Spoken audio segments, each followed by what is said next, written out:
में घुटन भरा वर्सेस ससुराल में सुकून भरा पहनावा। नेहा अपने कमरे के अंदर बने बड़े से लग्जरी वार्डरोब के सामने खड़ी होती है। पूरा वार्डरोब किसी महंगे शोरूम जैसा लग रहा था। एक तरफ अलग अलग डिजाइन की हाई हील्स सजी होती हैं, दूसरी तरफ ब्रांडेड पर्स रखे होते हैं, बीच में कई खूबसूरत और चमकदार ड्रेसेस टंगी होती हैं। लेकिन नेहा के चेहरे पर उदासी साफ दिखाई दे रही होती है।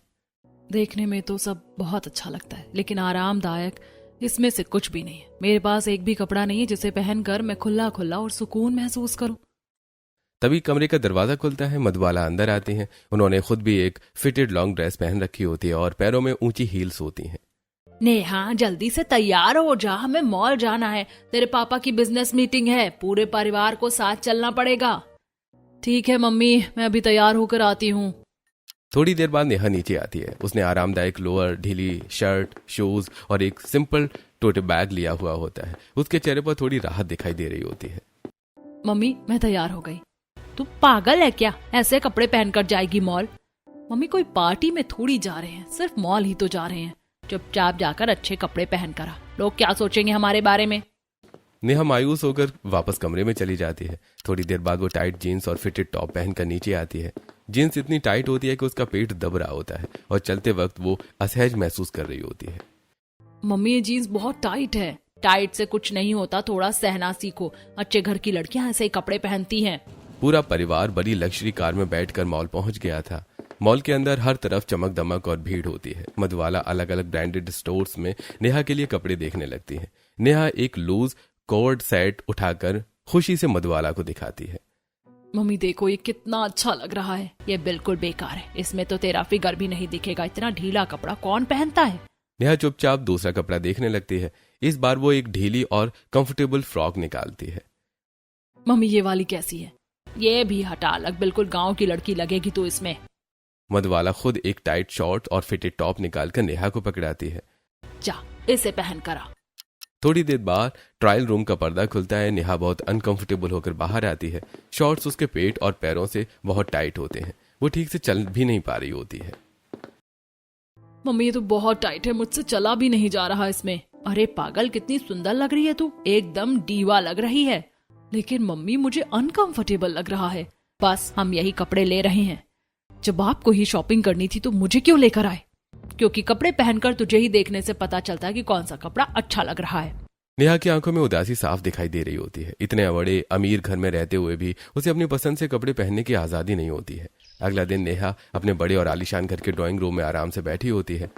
हर तरफ चमचमाता मार्बल, बड़ी बड़ी पेंटिंग्स और महंगे सोफे लगे होते हैं। घर में कई नौकर चाकर काम कर रहे होते हैं। नेहा ने अपने छोटे भाई योगेश की लूज शर्ट पहन रखी होती है और नीचे आरामदायक लोअर्स पहने होते हैं। वो सोफे पर पैर मोड़कर आराम से टीवी देख रही होती है। तभी मधुबाला अपने कमरे से बाहर आती है।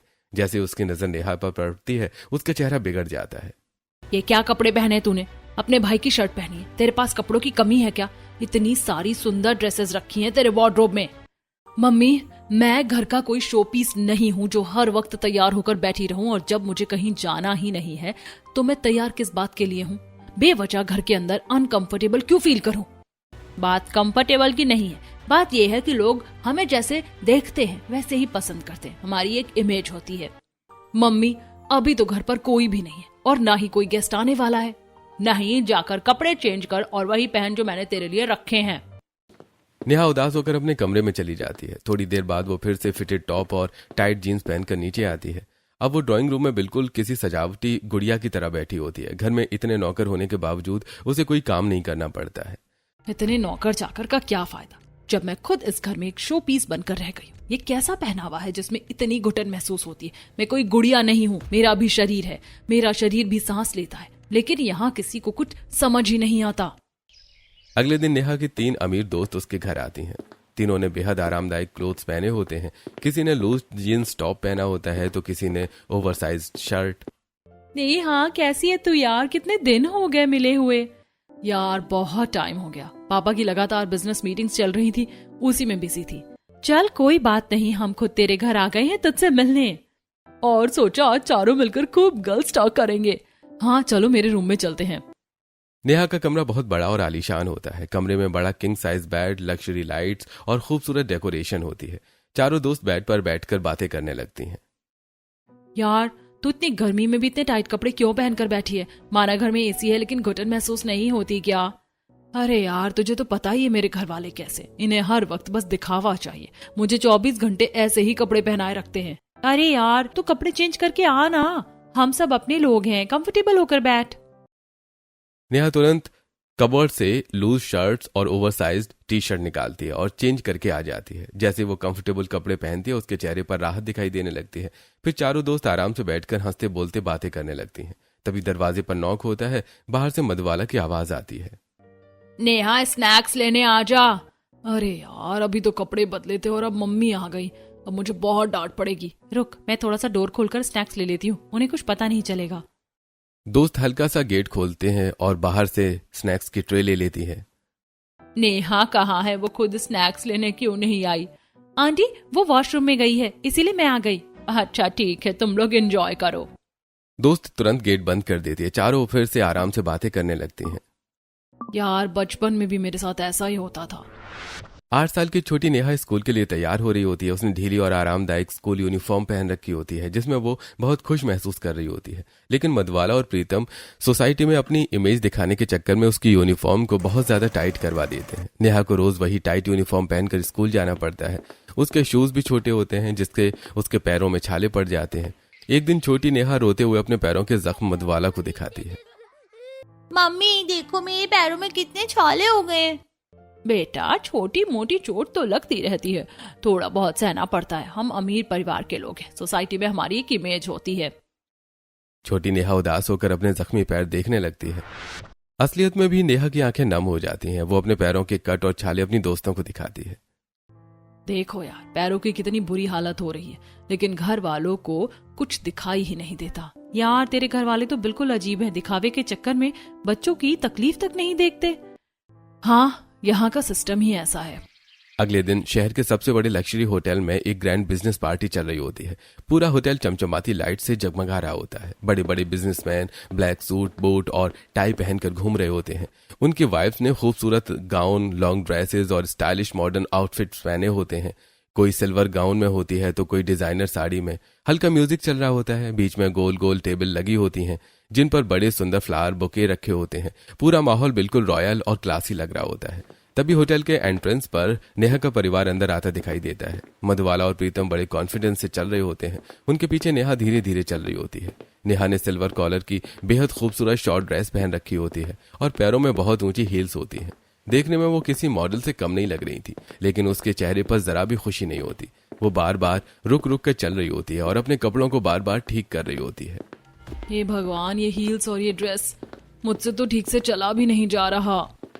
नेहा धीरे से जाकर एक टेबल का सहारा लेकर खड़ी हो जाती है। तभी अचानक एक लड़का जल्दी में वहां से गुजरता है और उससे टकरा जाता है। नेहा की पर्स नीचे गिर जाता है। ओह सॉरी मैम, मैंने देखा नहीं। It's okay. नेहा जैसी पर्स उठाने के लिए नीचे झुकती है, पीछे से उसकी ड्रेस की जिप खुल जाती है। नेहा अचानक घबरा जाती है और जल्दी से पीछे मुड़कर अपनी ड्रेस पकड़ लेती है। थोड़ी दूर खड़ी कमला देवी यह सब देख रही होती हैं। कमला ने बेहद एलिगेंट लेकिन कंफर्टेबल कपड़े पहन रखे होते हैं। वो काफी देर से सिर्फ नेहा को ही देख रही होती हैं। कितनी प्यारी लड़की है, लेकिन बेचारी कपड़ों में कितनी अनकंफर्टेबल फील कर रही है। कमला तुरंत नेहा के पास जाती है और उसका हाथ पकड़कर उसे साइड में ले जाती है। बेटा, तुम्हारी चैन खुल गई है, रुको मैं ठीक कर देती हूँ। Thank you so much aunty, मैं तो अपनी मम्मी को बुलाने ही वाली थी। अरे कोई बात नहीं बेटा, मैं कर देती हूँ। कमला प्यार से उसकी ड्रेस की जिप ठीक कर देती है। नेहा थोड़ा कंफर्टेबल महसूस करने लगती है। बेटा, तुम बहुत सुंदर लग रही हो, लेकिन ऐसा लग रहा है कि थोड़ा अनकंफर्टेबल फील कर रही हो। नहीं आंटी, ऐसी कोई बात नहीं है, वो पर्स गिर गया था ना इसीलिए, और ड्रेस थोड़ी फिटेड है बस। कमला हल्का सा मुस्कुराती है। पूरी पार्टी में कमला की नजर बार बार नेहा पर ही जा रही होती है। लड़की कितनी सुंदर है, कितनी सीधी और दिल की साफ लग रही है, लेकिन ऐसा लग रहा है जैसे परिवार वाले इसे जबरदस्ती इस माहौल में लेकर आए हों। तभी मोहन जी कमला के पास आते हैं। अब तुम पूरी पार्टी में बस इसी लड़की को देखती रहोगी क्या? पता नहीं क्यों, लेकिन इस लड़की ने मेरा दिल जीत लिया है। थोड़ी देर बाद कमला पार्टी में कुछ खड़ी और महिलाओं से बातें करने लगती है। ये लड़की कौन सी फैमिली से है? ये मल्होत्रा फैमिली की बेटी है, बहुत सुंदर है, लेकिन क्या? इसके फैमिली वालों को दिखावे का बहुत शौक है। ऐसा लगता है जैसे लड़की के पहनावे में ब्रांड की कमी नहीं छोड़ते, लेकिन सांस लेने की जगह भी नहीं देते। इन्होंने अपनी बेटी को हर ब्रांडेड कपड़ा पहनाया है, लेकिन उसकी खुद की चॉइस कभी नहीं पूछी। हमेशा बस सोसाइटी और दिखावे के लिए कपड़े पहनाते हैं। और आज भी देखो कितनी अनकंफर्टेबल लग रही है बेचारी। कमला दूर खड़ी नेहा को देखने लगती है। नेहा बाहर से बहुत ग्लैमरस दिखाई दे रही होती है, लेकिन उसकी आंखों में घुटन और बेचैनी साफ नजर आ रही होती है। हाँ, लग तो यही रहा है। ये लड़की हंस तो रही है, लेकिन अंदर से बिल्कुल खुश नहीं है। अगला दिन कमला अपने बड़े और आलीशान घर के ड्राइंग रूम में परिवार के साथ बैठी होती है। पूरा घर बहुत सुंदर और रॉयल दिख रहा होता है। बड़े बड़े सोफे, झूमर और महंगी सजावट होती है। राघव, मोहन जी, मुकुल और शिल्पा सब आराम से बैठे चाय पी रहे होते हैं। अब वो जो पार्टी में लड़की मिली थी ना नेहा, मेरा तो उस पर दिल आ गया है। मुझे बहुत अच्छी लगी वो। चलो ना उसके घर राघव के लिए रिश्ता लेकर चलते हैं। अरे हम उन्हें जानते भी नहीं है। तो क्या हुआ, बिजनेस में सब लोग एक दूसरे को जानते हैं। उसके पिता आपके दोस्त है ना। अच्छा ठीक है, तुम्हारी जिद है तो चल लेते हैं, वरना तुम मानोगी भी नहीं। सब लोग तैयार होने के लिए अपने अपने कमरों में चले जाते हैं। तभी अचानक कमला सबको रोक देती है। रुको, हमें वैसे ही कपड़े पहनकर जाना होगा जैसे वो लोग पहनते हैं। तभी उन्हें लगेगा कि हम भी उन्हीं के जैसे हैं और रिश्ता करने में आसानी होगी। थोड़ी देर बाद पूरा परिवार तैयार होकर नीचे आता है। मोहन जी, राघव और मुकुल ने महंगे सूट बूट पहन रखे होते हैं। वहीं कमला, शिल्पा और घर की बाकी औरतों ने फिटेड ड्रेसेस। सब बाहर से बिल्कुल हाई सोसाइटी फैमिली लग रहे होते हैं, लेकिन अंदर ही अंदर सभी अनकंफर्टेबल महसूस कर रहे होते हैं। कुछ देर बाद सब लोग नेहा के घर पहुंचते हैं। मधवाला दरवाजा खोलती है। जी आप लोग, हमने आपको उस बिजनेस पार्टी में देखा था। आपसे कुछ जरूरी बात करनी थी। मधवाला उन्हें बड़े आदर से अंदर बिठा लेती है। नौकर तुरंत स्नैक्स और जूस सर्व करने लगते हैं। बहन जी, हमें आपकी बेटी उस दिन बहुत पसंद आई थी। हाँ, मेरी बेटी है ही बहुत अच्छी। सब लोग नाश्ता कर रहे होते हैं, लेकिन मधवाला की नजर बार बार उनके पहनावे पर जा रही होती है। ये लोग तो बिल्कुल हमारे जैसे हैं। कितना स्टाइलिश ड्रेसिंग सेंस है, और आज तक नेहा के लिए इतना हाई स्टैंडर्ड रिश्ता नहीं आया था। वाह, आखिर हमारी बेटी के लिए हमारे स्टेटस का परिवार मिल ही गया। अरे हमें नेहा बहुत पसंद है। प्रीतम और मधवाला राघव की तरफ देखते हैं। राघव शालीनता से बैठा मुस्कुरा रहा होता है। हमें भी राघव बेटा बहुत पसंद आया। दोनों परिवार खुशी खुशी रिश्ता पक्का कर देते हैं। मेहमानों के जाने के बाद मधवाला खुशी से नेहा के पास आती है। नेहा, तेरे लिए कितना अच्छा रिश्ता आया है, बिल्कुल हमारे स्टैंडर्ड का परिवार। अब हम भी सबको गर्व से कह पाएंगे कि हमारी बेटी बिल्कुल हमारे जैसे घर में गई है। देखा था ना कैसे स्टाइलिश क्लोथ्स पहन रखे थे सबने। नेहा चुपचाप खड़ी रहती है। इस जिंदगी को अच्छा नहीं कहते। ये तो घुटन वाला पिंजरा है। यहाँ भी टाइट कपड़े पहनो और वहां भी। मेरी जिंदगी तो खत्म हो गई। मुझे तो सांस लेना भी भारी लगता है इन कपड़ों में। वहीं दूसरी तरफ राघव का परिवार अपने घर पहुंचता है। घर के अंदर आते ही सब जल्दी जल्दी अपने कमरों में भागते हैं। कुछ देर बाद सभी लोग अपने कंफर्टेबल कपड़े पहनकर बाहर आते हैं। किसी ने लूज कुर्ता पहन लिया होता है तो किसी ने सिंपल कॉटन ड्रेस। सब लंबी सांस लेते हुए राहत महसूस कर रहे होते हैं। हे भगवान, लोग इतने टाइट और फिटेड कपड़े पहन कैसे लेते हैं? मेरा तो दम ही निकल गया। मम्मी, ये तो बहुत मुश्किल काम है। मैं तो मर ही गई थी। एक बार तो लगा वहीं जाकर ड्रेस उतार दूं। अरे बेटा, तू क्या बोलेगी, मेरा भी यही हाल था। मेरे तो पसीने छूट गए थे। अरे लेकिन मम्मी, आपकी एक्टिंग बहुत अच्छी थी। देखकर लग ही नहीं रहा था कि आप अनकंफर्टेबल हो। चलो छोड़ो, रिश्ता तो पक्का हो गया ना। इतनी प्यारी लड़की हमारे घर आएगी, इससे ज्यादा खुशी की बात क्या होगी। कुछ दिनों बाद दोनों परिवार शादी की तैयारियों में लग जाते हैं। एक दिन सब लोग मिलकर नेहा को लहंगा शॉपिंग के लिए लेकर जाते हैं। पूरा शोरूम भारी भरकम डिजाइनर लहंगों से भरा होता है। नेहा एक सुंदर लेकिन थोड़ा टाइट लहंगा पहनकर ट्रायल रूम से बाहर आती है। वाह नेहा, ये वाला लहंगा कितना सुंदर लग रहा है। अरे नहीं बहन जी, ये लहंगा थोड़ा टाइट लग रहा है। बेचारी बच्ची पूरी शादी में अनकंफर्टेबल रहेगी। अरे नहीं, कुछ दिखना भी तो चाहिए। आखिर इतने बड़े लोगों की शादी है, फिगर भी दिखना चाहिए और डिजाइनर लुक भी। लेकिन पहनना तो नेहा को है ना। हम लोग तो अपना डांस करके बैठ जाएंगे, लेकिन इसे पूरी शादी संभालनी होगी। इसकी फोटोज भी खराब हो जाएंगी अगर ये अनकंफर्टेबल रही तो। नहीं, यही लहंगा अच्छा है, हम यही लेंगे। आखिरकार मधवाला जिद करके वही टाइट लहंगा खरीदवा लेती है। शादी का दिन आ जाता है। पूरा वेन्यू फूलों और लाइट से सजा होता है। नेहा दुल्हन बनकर बेहद सुंदर लग रही होती है, लेकिन अंदर ही अंदर बहुत परेशान होती है। भारी और टाइट लहंगे की वजह से उसे ठीक से बैठा भी नहीं जा रहा होता है। उसके पेट में दर्द हो रहा होता है। तुम्हें अनकंफर्टेबल फील हो रहा है क्या? मुझे लग रहा है लहंगे में कोई दिक्कत है। नहीं नहीं, सब ठीक है। नेहा दर्द छुपाकर मुस्कुराने की कोशिश करती है। आखिरकार दोनों की शादी हो जाती है। शादी के बाद नेहा का अपने ससुराल में गृह प्रवेश होता है। पूरा घर रोशनी और फूलों से सजा होता है। घर बहुत बड़ा और आलीशान होता है, लेकिन घर में सभी चेहरे से थोड़े सख्त दिखाई दे रहे होते हैं, लेकिन उनकी आंखों में प्यार और अपनापन होता है। गृह प्रवेश की रस्में खत्म होने के बाद नेहा अपने कमरे में आती है। पूरा कमरा फूलों से सजा होता है। बेड पर वो गुलाब की पंखुड़ियां बिखरी होती हैं। नेहा थककर धीरे से अपनी भारी लहंगे उतारती है। नीचे उसने टाइट जीन्स पहन रखी होती है। जैसे वो शीशे के सामने खड़ी होती है, उसकी आंखें भर आती हैं। उसके पेट पर लहंगे और टाइट फिटिंग के गहरे निशान पड़े होते हैं। कहीं कहीं स्किन छिल गई होती है और हल्का खून भी निकल रहा होता है। कुछ जगह खुरंट जमने लगी होती है। उफ, कितना दर्द हो रहा है। नेहा धीरे धीरे अपने पेट पर क्रीम लगाने लगती है। तभी अचानक कमरे का दरवाजा खुलता है और राघव अंदर आ जाता है। नेहा घबरा जाती है और जल्दी से लहंगे की चुन्नी उठाकर अपना पेट ढक लेती है। वो मैं बस। अरे यार, तुम्हारे पेट पर तो बहुत निशान हो गए हैं, इन्हें छुपाने की कोई जरूरत नहीं है। राघव उसके हाथ से धीरे से चुन्नी हटाता है और निशान देखकर परेशान हो जाता है। तुमने इतना टाइट लहंगा लिया ही क्यों? मैंने पहले ही बोला था ना, कंफर्टेबल चीज लो। वो बहुत सुंदर लग रहा था, इसलिए। कपड़े सिर्फ सुंदरता देखकर नहीं लेने चाहिए, ऐसे कपड़े लेने चाहिए जिनमें इंसान कंफर्टेबल फील करे। नेहा पहली बार किसी को अपने कंफर्ट की बात करते हुए सुनती है। उसकी आंखों में हल्की नमी आ जाती है। अगला दिन ससुराल में नेहा की पहली सुबह होती है। नेहा आदत के अनुसार फिर से टाइट शॉर्ट ड्रेस और ऊंची हील्स पहन लेती है। वो बहुत अनकंफर्टेबल फील कर रही होती है, लेकिन फिर भी खुद को संभालते हुए किचन में पहली रसोई बनाने लगती है। घर के बाकी लोग लूज और कंफर्टेबल कपड़ों में होते हैं।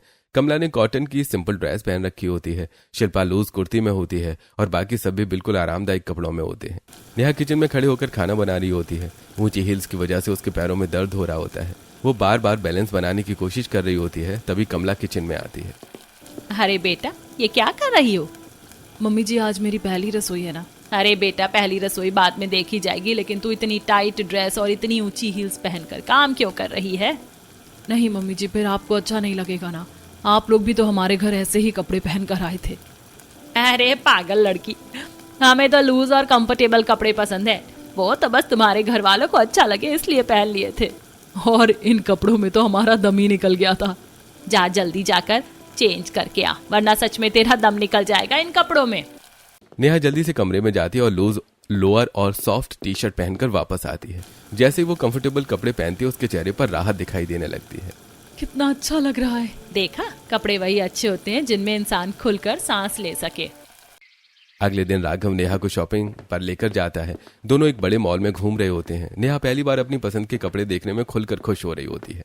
राघव एक स्टाइलिश लेकिन फिटेड ड्रेस उठाकर नेहा को दिखाता है। ये कैसी है? अच्छी तो है, लेकिन थोड़ी टाइट लग रही है। अगर आपको पसंद है तो मैं पहन लूंगी। अरे नहीं, मेरी वजह से कपड़े पहनने की कोई जरूरत नहीं है। जो तुम्हें पसंद हो और जिसमें तुम कंफर्टेबल हो, वही कपड़े पहनने चाहिए। नेहा हल्का मुस्कुराती है। फिर वो अंदर जाकर अपनी पसंद की एक लूज मैक्स ड्रेस पहनकर बाहर आती है। ड्रेस बहुत आरामदायक होती है और नेहा उसमें बेहद खुश लग रही होती है। नेहा खुशी से गोल गोल घूमकर राघव को ड्रेस दिखाती है। देखो मैं कैसी लग रही हूँ। तुम बहुत सुंदर लग रही हो। और ये ड्रेस बहुत कंफर्टेबल भी है। प्लीज मुझे यही लेने दो ना। अरे इसमें प्लीज बोलने की वाली क्या बात है? जो तुम्हें पसंद हो वही ले लो। धीरे धीरे नेहा अपने ससुराल में बहुत खुश रहने लगती है। अब वो अपनी पसंद के लूज और कंफर्टेबल कपड़े पहनती है। कभी मैक्स ड्रेस, कभी लॉन्ग ड्रेस, कभी लोअर टी शर्ट। उसे कोई रोकने टोकने वाला नहीं होता। एक दिन शिल्पा उसके कमरे में आती है। नेहा फिर एक थोड़ी फिटेड ड्रेस पहनने की कोशिश कर रही होती है।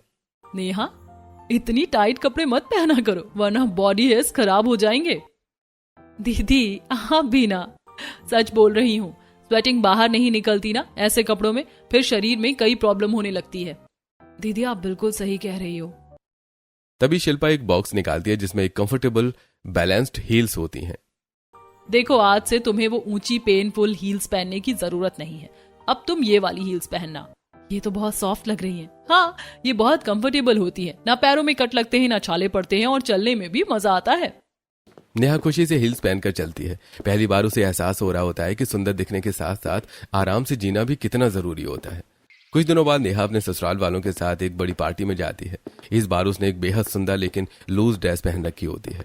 पैरों में सॉफ्ट बैलेंस्ड हील होती है और चेहरे पर सुकून भरी मुस्कान होती है। पहली बार वो किसी पार्टी में खुलकर चल रही होती है। बार बार कपड़े ठीक नहीं कर रही होती।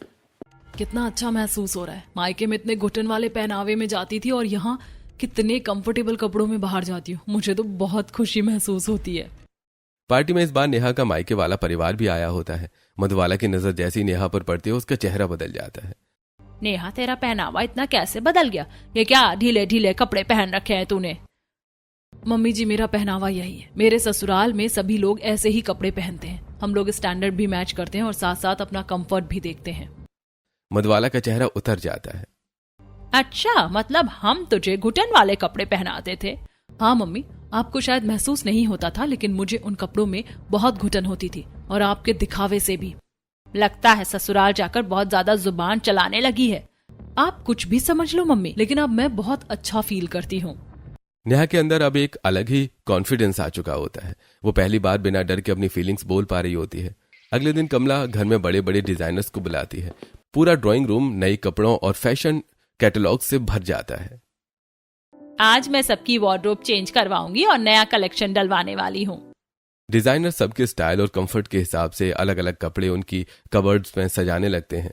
थोड़ी देर बाद नेहा अपनी कबर्ड खोलती है, लेकिन अंदर बेहद सुंदर dresses, maxi gowns, long kurtis और स्टाइलिश आउटफिट्स रखे होते हैं। लेकिन दूर से देखकर नेहा को लगता है कि शायद सारे फिटेड होंगे।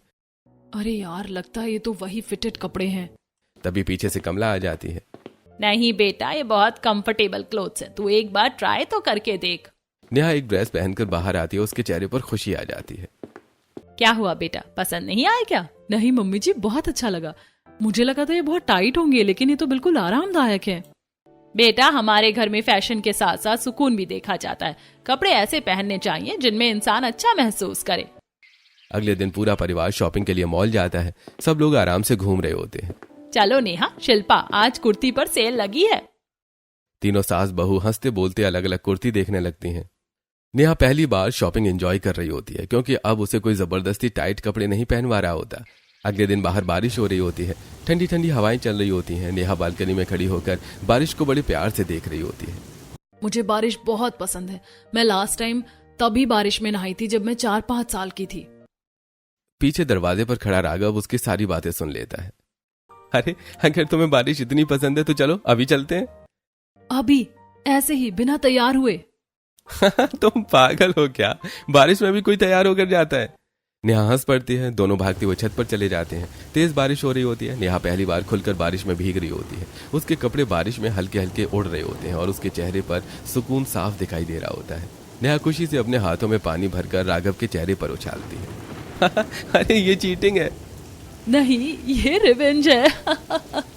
दोनों बारिश में हंसते हंसते डांस करने लगते हैं। नेहा आंखें बंद करके बारिश महसूस कर रही होती है। शायद असली सुकून यही होता है, जहाँ इंसान खुद जैसा रह सके, बिना दिखावे के, बिना घुटन के। अगले दिन राघव की ऑफिस पार्टी होने वाली होती है। राघव नीचे हॉल में तैयार खड़ा अपनी वॉच पहन रहा होता है। नेहा, जल्दी तैयार हो जाओ, पार्टी में भी जाना है ना। नेहा अपने कमरे में वार्डरोब के सामने खड़ी होती है। उसने बेड पर 3-4 ड्रेसेस फैला रखी होती हैं। नीचे अलग अलग हील्स रखी होती हैं। वो बहुत कंफ्यूज्ड दिखाई दे रही होती है। अगर ज्यादा सिंपल कपड़े पहन लिए तो क्या पता राघव की कलीग्स के सामने इंसल्ट हो जाए। आखिर क्या पहनूं? तभी राघव ऊपर आता है। वो आरामदायक लेकिन क्लासी आउटफिट में बहुत स्मार्ट लग रहा होता है। राघव, आप बताओ ना, इनमें से कौन से कपड़े पहनूं? मुझ पर कौन सा अच्छा लगेगा? अरे, जिसमें तुम कंफर्टेबल हो वही सबसे अच्छा है। लेकिन अगर किसी ने कुछ कह दिया तो कहीं आपकी इंसल्ट ना हो जाए। अरे, पहनावे में भी कोई इंसल्ट होती है भला? पहनावा सुकून के लिए होता है, दिखावे के लिए नहीं। नेहा राघव की बात सुनकर हल्का सा मुस्कुरा देती है। फिर वो अपनी पसंद की एक एलिगेंट शॉर्ट ड्रेस पहनती है और हील्स पहनकर नीचे आती है। इस बार उसके चेहरे पर कॉन्फिडेंस और सुकून दोनों दिखाई दे रहे होते हैं। थोड़ी देर बाद दोनों ऑफिस पार्टी में पहुंचते हैं। पार्टी में सभी स्टाइलिश कपड़ों में होते हैं, लेकिन नेहा इस बार बिल्कुल नेचुरल और खुश दिखाई दे रही होती है। राघव के साथ चलते हुए नेहा खुलकर हंस रही होती है। उसे बार बार अपने कपड़े ठीक नहीं करने पड़ रहे होते हैं। तभी एक कलीग की वाइफ नेहा के पास आती है। नेहा, तुमने तो कंफर्ट के साथ साथ फैशन की भी कमी नहीं छोड़ी। नेहा हल्का सा मुस्कुराती है। तभी राघव मजाक में बोल पड़ता है। अरे, मेरी वाइफ है इतनी सुंदर, इसे ओवरडू करने की जरूरत नहीं पड़ती। सब लोग हंसने लगते हैं। नेहा शर्माकर मुस्कान देती है। अगले दिन पूरा परिवार मॉल गया होता है। तभी नेहा की नजर एक औरत और उसकी लगभग 20-22 साल की बेटी पर पड़ती है। औरत अपनी बेटी को जबरदस्ती टाइट ड्रेस और लंबी हील्स पहनवा रही होती है। लड़की ठीक से चल भी नहीं पा रही होती है। मम्मी, मुझसे चला नहीं जा रहा। चुपचाप चलो, फैशन में थोड़ा बहुत सहना पड़ता है। वो लड़की बार बार ऑकवर्ड होकर अपने कपड़े ठीक कर रही होती है। उसे देखकर नेहा को अपना बचपन और पुरानी जिंदगी याद आ जाती है। नेहा अचानक गुस्से में उस औरत के पास चली जाती है। आंटी, आपको समझ में नहीं आ रहा कि ये बच्ची कितनी अनकंफर्टेबल फील कर रही है। आसपास खड़े लोग नेहा की तरफ देखने लगते हैं। आप उसे जबरदस्ती ऐसे कपड़े क्यों पहना रही हो? आपको अकल है या नहीं? पहले बच्चे का कंफर्ट देखा जाता है या लोगों का दिखावा? वो लड़की हैरानी से नेहा को देखने लगती है। आपको अंदाजा भी है कि वो कितनी ऑकवर्ड फील कर रही है? सबके सामने कितनी एम्बैरसमेंट हो रही है उसे। क्या आपको अपने बच्चों की फीलिंग्स बिल्कुल दिखाई नहीं देती? नेहा बिना रुके बोलती जा रही होती है। उसकी आंखें गुस्से और दर्द से भर चुकी होती हैं। तभी राघव जल्दी से उसके पास आता है। अरे नेहा, रोको, क्या हुआ तुम्हें? अचानक इतना गुस्सा क्यों आ गया? नेहा की सांसें तेज चल रही होती हैं। राघव उसे पास की चेयर पर बिठाता है और पानी देता है। कुछ देर बाद पूरा परिवार घर पहुंचता है। सभी लोग नेहा के अचानक ऐसे व्यवहार से थोड़ा हैरान होते हैं। बेटा, तुझे क्या हो गया था वहाँ? तूने तो उस औरत को बहुत सुना दिया। कोई बात है क्या? नेहा की आंखों से आंसू निकलने लगते हैं। उस छोटी लड़की को देखकर मुझे अपनी याद आ गई थी मम्मी जी। मेरी फैमिली वाले भी हमेशा मुझे मेरी पसंद के खिलाफ कपड़े पहनाते थे। मैं उन कपड़ों में बहुत अनकंफर्टेबल फील करती थी, लेकिन किसी ने कभी मेरी फीलिंग्स नहीं समझी। लेकिन जिस दिन से मैं इस घर में आई हूँ, उस दिन से सुकून वाला पहनावा पहनकर मैं पहली बार सच में खुश हूँ। कमला प्यार से नेहा का हाथ पकड़ लेती है। अब तुझे कभी घुटन वाले कपड़े नहीं पहनने पड़ेंगे बेटा। ये घर तेरे सुकून का घर है। नेहा भावुक होकर कमला के गले लग जाती है। पहली बार उसे महसूस हो रहा होता है कि कोई उसके कंफर्ट और फीलिंग्स को सच में समझता है। दूसरी तरफ कुछ महीनों बाद नेहा के छोटे भाई योगेश की भी शादी हो जाती है। घर में नई बहू का गृह प्रवेश होता है। बहू बहुत प्यारी और सीधी सादी लड़की होती है, लेकिन शादी के कुछ ही दिनों बाद मधुबाला उसके साथ भी वही करने लगती है जो कभी नेहा के साथ किया करती थी। मधुबाला रोज उसकी कबर्ड से टाइट ड्रेसेस निकालती, उसे ऊंची हील्स पहनाती और हर वक्त तैयार रहने के लिए बोलती। बहू, ये वाली शॉर्ट ड्रेस पहन लो, कितनी क्लासी लगेगी तुम पर। मम्मी जी, ये थोड़ी टाइट है। अरे, फैशन में थोड़ा बहुत सहना पड़ता है। अच्छे घरों की बहुएं ऐसे ही लगती हैं। बेचारी बहू उन्हीं कपड़ों में घुटन महसूस करती, लेकिन कुछ कह नहीं पाती। एक दिन मधुबाला उसे एक फंक्शन में बहुत शॉर्ट ड्रेस पहनाकर ले जाती है। वहां कुछ औरतें उसे देखकर बातें करने लगती हैं। अरे बहू है, ये मॉडल थोड़ा तो पर्दा रखो, ऐसे कपड़े पहना कर लेकर आए हैं। हमारी सोच इतनी छोटी नहीं है, बहुत अमीर लोग हैं। लेकिन बहू वहां बहुत अनकंफर्टेबल फील कर रही थी। वो बार बार अपने कपड़े ठीक कर रही होती है। उसी रात वो चुपके से नेहा को वीडियो कॉल करती है। दीदी, मैं क्या करूं? मुझे कुछ समझ नहीं आ रहा। इन कपड़ों में बहुत घुटन होती है, कैसे छुटकारा मिले इससे? मुझे लगा था मेरे जाने के बाद मम्मी बदल जाएंगी, लेकिन वो अभी भी नहीं सुधरी। कुछ दिन बीत जाते हैं। फिर एक दिन अचानक नेहा के मायके वाले उसके ससुराल आते हैं, लेकिन इस बार सब कुछ बदला हुआ होता है। मधुबाला ने सिंपल और कंफर्टेबल कॉटन ड्रेस पहन रखी होती है। प्रीतम भी आरामदायक कपड़ों में होते हैं। सबसे बड़ी बात, नई बहू पहली बार लूज कपड़ों में खुलकर हंस रही होती है। नेहा ये सब देखकर हैरान रह जाती है। नेहा, मैंने तुझे पहली बार उस फंक्शन में इतना खुलकर हंसते हुए देखा था। तूने अपने ससुराल के बारे में जितनी अच्छी बातें बताई, तब मुझे महसूस हुआ कि कहीं ना कहीं मैं अपनी बेटी की परवरिश करने में हार गई। नेहा की आंखें भर आती हैं। बेटा, हमें माफ कर देना। दिखावे के चक्कर में हमने तुझसे क्या क्या नहीं पहनवाया, लेकिन हमने कभी तेरे आराम के बारे में नहीं सोचा। तभी नई बहू भावुक होकर नेहा के गले लग जाती है। दीदी, थैंक यू सो मच। आपके बदलाव की वजह से मेरे लिए भी बहुत कुछ आसान हो गया। अब जैसे आप अपने ससुराल में खुश हो, वैसे ही मैं भी अपने ससुराल में बहुत खुश हूँ। नेहा अपने मम्मी पापा और भाभी को गले लगा लेती है। कोई बात नहीं, कभी कभी हम दिखावे के चक्कर में बच्चों की खुशियां भूल जाते हैं, लेकिन जरूरी ये होता है कि हम समय रहते खुद को सुधार लें। कुछ समय पहले नेहा और राघव एक प्लान बनाते हैं। एक पार्टी में योगेश की पत्नी को फिर से बहुत अनकंफर्टेबल शॉर्ट ड्रेस पहनाकर लाया जाता है। पार्टी में कुछ लड़के उसे गलत नजरों से देखने लगते हैं और परेशान करने की कोशिश करते हैं। बेचारी बहू डर और शर्मिंदगी से घबरा जाती है। तभी नेहा गुस्से में मधुबाला के पास जाती है। मम्मी, देख लो, आपके इस दिखावे और अनकंफर्टेबल कपड़ों के चक्कर में भाभी को कितना कुछ सहना पड़ रहा है। मधुबाला चुपचाप अपनी बहू को देखने लगती है। अगर आज इन्हें इतनी शर्मिंदगी महसूस हो रही है तो सिर्फ आपकी वजह से। हर जगह और हर वक्त छोटे और टाइट कपड़े पहनना जरूरी नहीं होता। कभी कभी कंफर्ट भी बहुत बड़ी चीज होती है। मधुबाला की आंखें भर आती हैं। पहली बार उसे एहसास होता है कि वो सालों से सिर्फ सोसाइटी और दिखावे के पीछे भागती रही, लेकिन अपने बच्चों की फीलिंग्स कभी नहीं समझी। पूरा परिवार भावुक होकर एक दूसरे को गले लगा लेता है। उस दिन के बाद मधुबाला और प्रीतम भी धीरे धीरे दिखावे से ज्यादा आराम और सुकून को महत्व देने लगते हैं। अब घर में कोई भी जबरदस्ती टाइट कपड़े नहीं पहनता। सभी अपनी पसंद और कंफर्ट के हिसाब से कपड़े पहनते हैं। क्या सिर्फ महंगे कपड़े इंसान को खुश रखते हैं, या सुकून और आराम भी उतना ही जरूरी होता है? भिखारी दिखने वाला दामाद निकला अरबपति। चिलचिलाती धूप में ध्रुव एकदम फटे पुराने कपड़े पहने हुए घरों में जाकर भीख मांग रहा था। 2 दिन से कुछ नहीं खाया मैंने, थोड़ा खाना मिलेगा क्या? अरे जा जा यहाँ से, सुबह सुबह आ जाते हैं, हट्टे कट्टे सांड जैसे दिखते हो। कहीं जाकर मजदूरी क्यों नहीं करते? अरे भाभी जी, ये आजकल के बहरूपिये हैं, काम चोर कहीं के। जिम जाने का पैसा है पर रोटी के लिए भीख मांग रहे हैं। बाबूजी, मजबूरी इंसान से क्या क्या नहीं करवाती, कोई बात नहीं। ध्रुव वहां से चला जाता है और एक अमीर घर के बाहर पहुंचता है। बाबूजी, कुछ खाने को दे दो, बहुत भूख लगी है। अरे तुम जैसे लोग ही दिन में घर घर जाकर देखते हो कि कहाँ माल रखा है और रात में घरों में चोरी करते हो। अशोक जोर से ध्रुव को धक्का देता है। ध्रुव सीधे कीचड़ में जाकर गिरता है और उसके सिर में चोट लग जाती है। तभी प्राची वहां आती है। इंसान हो या जानवर, अगर खाना नहीं दे सकते तो धक्का देने का हक किसने दिया आपको? पैसों की गर्मी दिमाग पर चढ़ गई है क्या? अरे प्राची बेटा, ये चोर है।